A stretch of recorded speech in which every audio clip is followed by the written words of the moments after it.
name is Chloe, and welcome to the start of another weekly reading vlog. So, today is Monday, August 17th, and we are just kind of getting going for the day.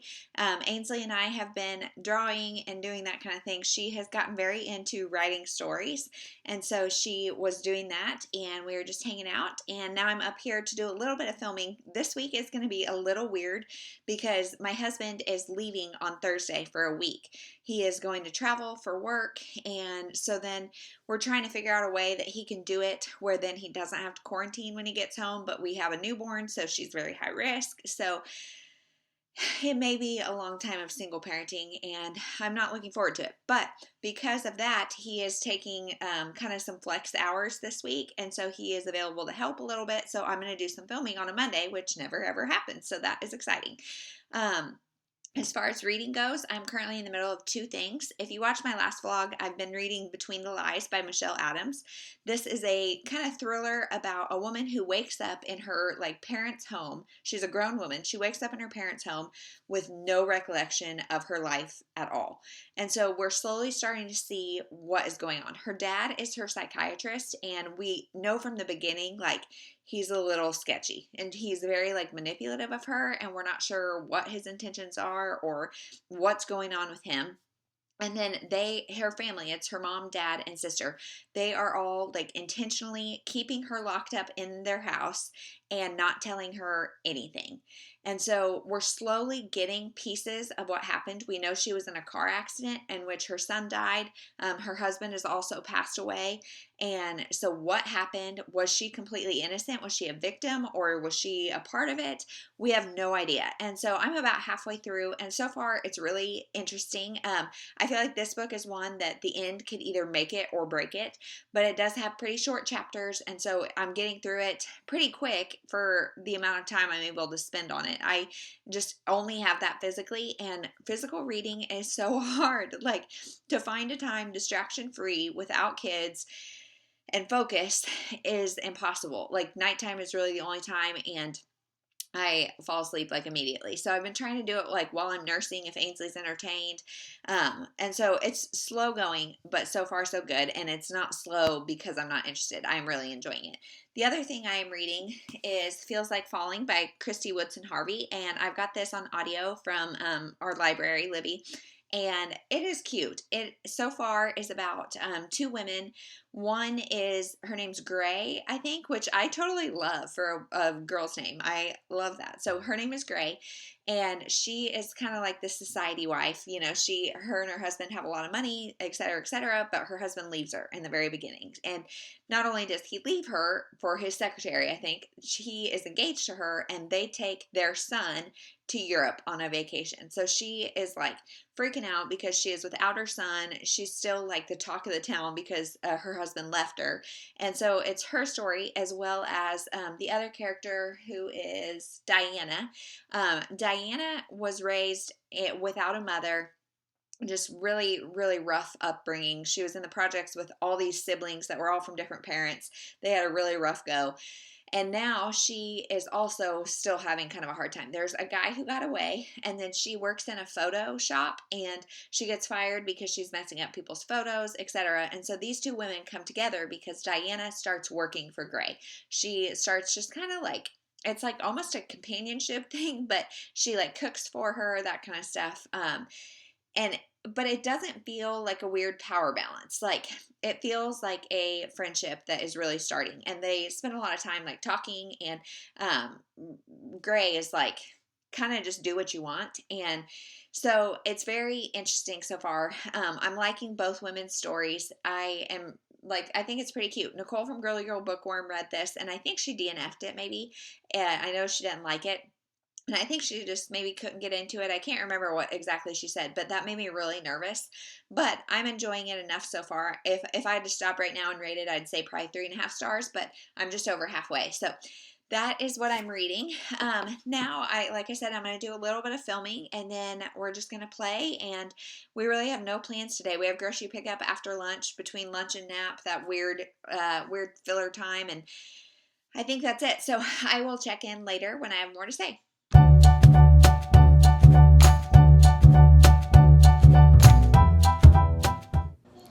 Hey everyone. everyone. It's about 5:30 on Monday, and I am just in the process of making dinner. But I thought I'd get on and let you know that during nap time, I had big plans, like big plans to exercise and do all the things. And then Annie started losing her mind, and so I just laid and cuddled her and did reading sprints with Bree from Falling for Romance, and it was wonderful. I got within like 90 pages of the end of Between the Lies by Michelle Adams. And I think I know the twist, and so I'm a little bummed, but hopefully I will knock that out today or tomorrow, and I will know for sure. So, so far so good. I am really enjoying it. It's still going pretty quick. We'll see if I guess the twist, and that's really all the reading I've done. As far as today goes, we have just been kind of playing outside, did grocery pickup, really nothing special. So that's it. I will check in later. Hey everyone, it is Tuesday at 10:30. I am sitting in the waiting line for grocery pickup because I forgot two things at the stinking last time I did grocery pickup, and so we are back yet again. We just left Annie's 2-month doctor appointment. It's just her and I because Ainsley's not allowed to go, so Jeremy's home with her. And this girl has gained 2 pounds 4 ounces and 2 inches in length in 5 weeks. So she is now officially bigger than Ainsley was at like 5 months. She is just a growing champion. I am so happy because I just love having a bigger baby. It just makes me really happy. So that is great.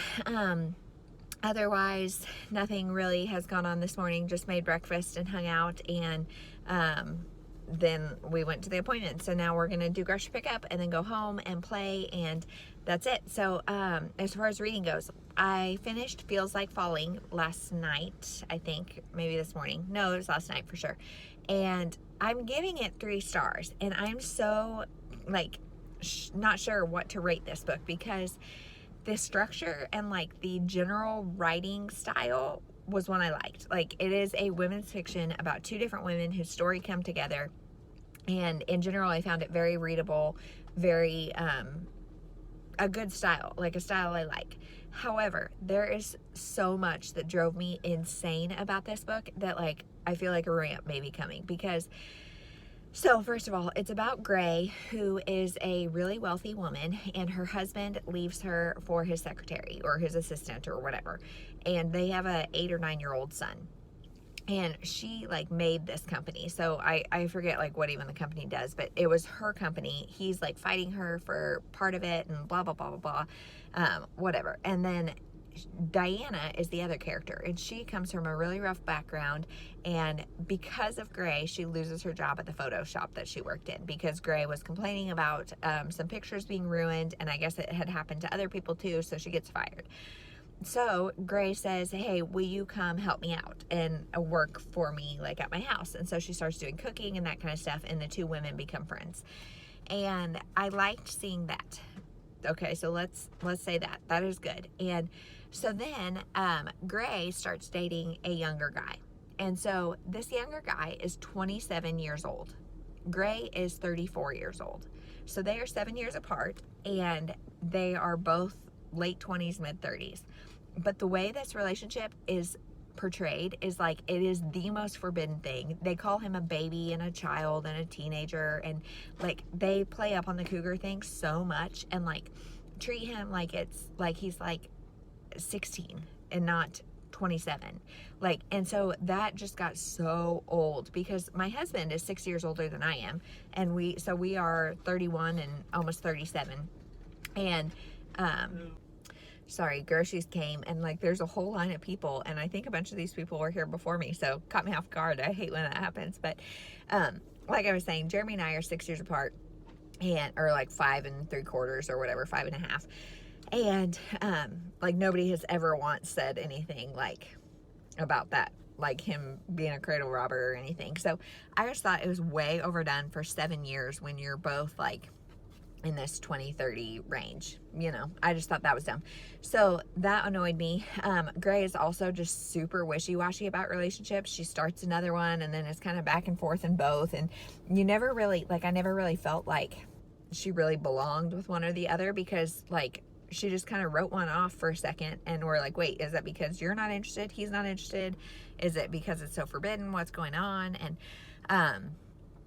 so like, as I'm saying that, like, there were a lot of plot holes and things that were like really underdeveloped in this book, and so that was just one of them. But then on to my rant about Diana. Well, and Gray also, she says like somewhere in the book, she like near the end, she was something like, she, I guess, had been doing a lot of squats, and she was like, well, great, now that was worthless since I'm single. And it's like, what, like, you're doing squats for your boyfriend or whatever, or to get guys, or like, I don't know. It was just dumb and cringy. And then Diana, she has like a one who got away boyfriend. And I won't say a whole lot. He comes back into the picture, but I won't say a whole lot about that. And I just didn't love that storyline. This book does have one of my all-time least favorite tropes ever. And it's an accidental pregnancy. And what makes it even better is that the woman was declared infertile, and she gets pregnant one time, just, you know, it happens once, and there's no explanation as to like how, why, any of that. And like, she made it sound like she had like a hysterectomy or something, but it never says why she's infertile. It just says that she is. And so I overall was like, just yuck, I hate that. And they also like talk about this accidental pregnancy like being a replacement for a different child, and I really don't like that. That rubs me wrong in a whole lot of ways. And so those things were just so problematic for me, and so like, I almost stopped reading when the accidental pregnancy happened, because it's just like, ugh, yuck. Like, can you not think of any better storyline or any better like way to give them a HEA? I mean, is that all you got? Because that is disgusting to me. And I know I'm especially sensitive to it as a person who struggles with infertility, and I know, I just don't appreciate when like somebody is declared infertile and there's no explanation, and they just wham bam, first time, thanks, get pregnant. And so I don't know. I just really didn't like it. So I am done with that. 3 stars. I'm glad it's over. Like I said, I would give this author another shot because her writing style was good. There was so much in the story that just drove me bonkers. I didn't love it. So that's that. I have like 90 pages left in Between the Lies, and because I didn't read any of that last night, I was just too tired, and so I didn't do any physical reading. So today I am going to try to do a workout at some point, like before nap time, so then nap time I can hopefully just read, because Annie today got shots, and so I'm guessing she's going to be really clingy and needing to be like held a lot. So if I'm just sitting there holding her during nap time, that would be great. As you guys know, I've been trying to do like co-sleeping naps, and I think I've given up because that just doesn't work. This week especially, Jeremy has like more flexible schedule because he's leaving on Thursday, and so he's able to go put Ainsley down. And if I'm not an option, then it goes okay. I've been trying to like intentionally time it this way, where like I'll be feeding Annie, so Daddy has to put her down. And yeah, so that's what I'm doing. Another side note, for those of you who are parents, what do you guys call each other? Because I just cannot make myself call him Daddy. I don't know why, it freaks me out. Like, I can do it if I'm talking to Ainsley and I'm like, hey, go take this to Daddy. But like, I can't be like, hey, Daddy. Like, I can't do it. But I have called him by his name or babe or whatever. And so then Ainsley calls him Jeremy all the time, and it drives him nuts. And so I'm like, okay, well, I need to do something about that. So what do you guys do? Do you do it? Do you call him Daddy? Let me know. So that's it. I'm just kind of rambling at this point. I have my groceries. I need to go home and see what Ainsley is up to, and I'll check in later.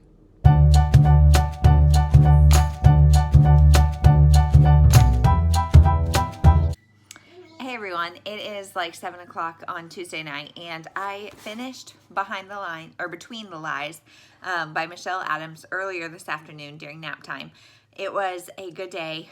Jeremy put Ainsley down, and then I laid with Annie and just read, and both girls were asleep for like a while, so I took a little nap and I read, and it was great. So I finished this and I gave it 3 stars. The first half was so much better than the second half. So like I said, this book is about a woman who wakes up in her parents' house and she has no idea like anything about herself, no memory whatsoever. And so we know her dad is a psychiatrist and he is definitely sketchy. And so we know that is going on.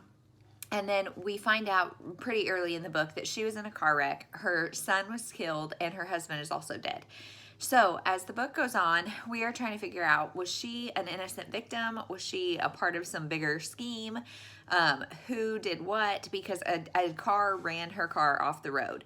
And so who ran her off the road? What is going on? So the first half, like I said, setting that scene was really interesting, and the vibe of this book is like very creepy, very ominous, very like you don't know who you can trust or if you can trust anybody, including our narrator. And so I really enjoyed that. But then the second half, as things start to get revealed and we start to learn more and more, it's just like a dud. And I guessed the twist about halfway through, and I typically don't guess, but it was like so in your face obvious that it made it like I kept reading like, hopefully I'm not right, because this would be so obvious. And it was. I was right. And there's also some like kind of red herrings or things like storylines that are started in the beginning and they're just never followed through. And so it's like you get all these like really intriguing points in the story in the first half, and then really only one of them comes to fruition. So this was just okay, 3 stars, and that's it. So next I am going to pick up, let me grab it from over here, The Rose Garden by Susanna Kearsley. I think I've talked about this a fair amount. I'm intimidated by it, but Bree from Falling for Romance really likes it, and I trust her so much, and I trust her opinion. So I am going to give this a shot and see what I think. And so tonight, that is it. So now it's, like I said, 7 o'clock.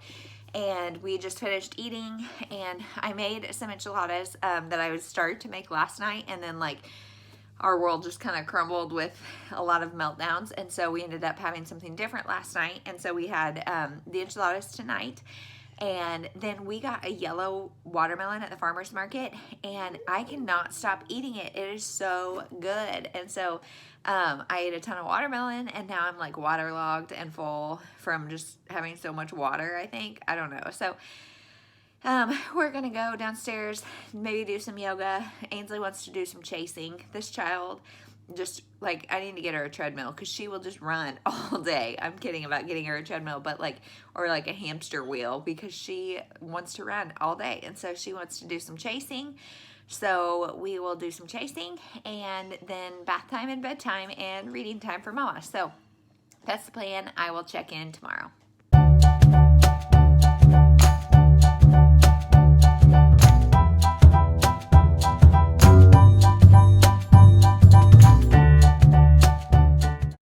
Hey everyone, it is Wednesday morning, about 9:45, and I'm just filming really quick because Jeremy has a meeting at 10, and so he's sort of working, sort of not. He leaves tomorrow, so as you see, I like got ready for today, and it was glorious to have like an extra half hour to get ready and feel a little more human. So that is wonderful. Last night I finished The Rose Garden by Susanna Kearsley, and I have been so intimidated by this book because it is historical. It is chunky. I've never read a Susanna Kearsley. I don't know. I was really intimidated, and I'm like 40% of the way through, and I have to say I'm not loving it. And I'm so sad because I know Bree from Falling for Romance loves her. Becky from her name on Instagram, I think, is BFSooner or something. I'll link her down below.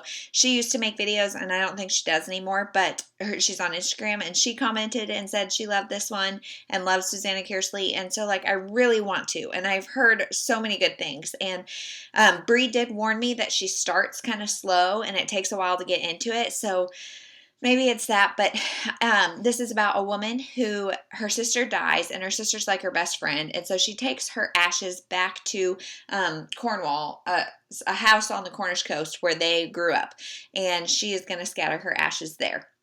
So there is a guy like that she used to date, her sister used to date, and together they kind of deal with that. But that's not really what the book's about. When she's there, she learns some secrets about the house. Now it's in a little bit of trouble, and so she has to save it, or she's trying to save it, or trying to help save it. She is like in some sort of marketing or something, whatever. But she also has found this closet or something where she is hearing voices, and so she gets transported back in time 3 centuries to the 1700s, and there she meets a bunch of different people. And so she keeps going back and forth in time. Of course, in the historical time, she is starting a romance, and so she is really debating. Her name's Eva, I think. She's really debating which world does she belong in, the 2001 or the 1700 one. And so it's interesting. It's very descriptive writing, or more descriptive, I would say, than I am typically into. And then there's some things like, so she goes to the past, and the guys there are like, "Oh, you're from the future? Okay, well, you need to change your outfit and change the way you look, etc., to fit this time. Otherwise, people are going to be suspicious." But it's like, wait, wouldn't you be weirded out if somebody just randomly appeared in your house and they were like, "Hey, I'm from 300 years in the future"? Like, I would be super weirded out, and I would like question that a little bit more. So that is kind of weird. And then it's also not very well explained how or why she is jumping back and forth in time, and she has no control over it. It just happens. And why is she the only one that can do it, or that is doing it? I don't really understand that. There's just a lot of things that may come together in the end. I was reading some reviews, and I've heard the last 25% is like thrilling and really twisty and great. And so I'm going to power through it. But at this point, it's like a low 3 stars. And I hate saying that, but that is what I'm reading today. That also fulfills the challenge of old school historical for the summer fling prompts. So that is everything reading wise. Life wise, like I said, Jeremy is working, not working, kind of doing a hybrid today. So we can hopefully get some stuff, or I can hopefully get some stuff done, since I'll be single parenting for a while. And that's really it. It's a beautiful day outside, so hopefully get some outside time, maybe do some exercise. I feel 48,000 times better when I do some lifting or some exercise of some sort during the day. And so being able to squeeze that in is wonderful. And so I really hope that it can happen at some point. But it's also like Ainsley likes it for a few minutes doing it with me, but then she stops and doesn't want to. And so I don't want to take like my time with her doing that. So again, just mom life balance. It's hard. Story of my life. So I will check in later when I have read more of The Rose Garden.